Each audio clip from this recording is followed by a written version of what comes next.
So after taking the 16 personalities personality test, I got a console personality type, and my acronym I received was ESFJ-T. As an ESFJ-T, it says that I'm a warm-hearted and steady hand that keeps my social circles, workplace, and family running smoothly. I have genuine care for others, coupled with my practical nature, makes me a pillar of support in any community. I have an uncanny ability to sense others' needs and a strong drive to meet them, often putting the welfare of those around me above my own. I find this to be very accurate, as if you were to ask others that know me very well, they typically would use the same words to describe me. I would also say I'm an outgoing person that is social, and I usually do put others' well-being and needs over my own. ESFJ-T is an acronym, and the E stands for extroverted, meaning outgoing and that I'm energized by social interaction. The S stands for sensing, which means I am focused on facts, details, and present realities rather than abstract ideas. The F stands for feeling, saying I make decisions based on personal value and emotions rather than just logic alone. And the J stands for judging, showing how I prefer structure, planning, and organization over spontaneous ideas and stuff like that. The T stands for turbulent. This part will reflect how I respond to stress, pressure, and self-doubt. Turbulent ESFJs may seek validation and approval, experience mood swings or emotional ups and downs, be driven by desire to improve or perfect themselves, and worry more about how others perceive them. Again, this would be exactly how I see myself. First, with outgoing and energized part, by social interaction, as I love to go out with others and do different activities. The S, showing how I focus on facts and details more than any abstract thought, which is very true. The F, showing that how I make decisions based on different values and emotions rather than just logic alone, and as I feel this is the fairest way to do so. And the J, finally showing how I like to be organized and structured with my time rather than doing spontaneous things. This is how I would describe myself to the T.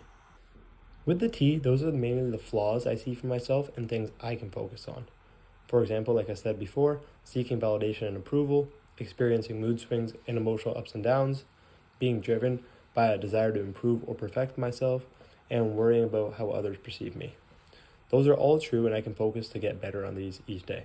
The desire to improve and perfect myself would be how I would describe myself to others. My main motto in life is to get 1% better every day, and every day you don't get 1% better, you can actually get worse. There is no staying the same. Whether that is in baseball for me, or school, or anything, perfection is impossible, but is what I strive for every day, and is why I work tirelessly every single day. Another thing it says I can work on for myself would be my inner need for approval and validation. Although my outgoingness and being social makes me seem very confident, I do struggle with seeking approval every day.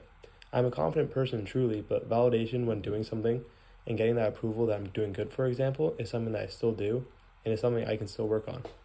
Even if it's something that I don't need validation for, like a coach saying good job after doing a drill, I should be confident enough in myself where I don't need it, but I still do enjoy getting it, and I still think too much when I don't get it.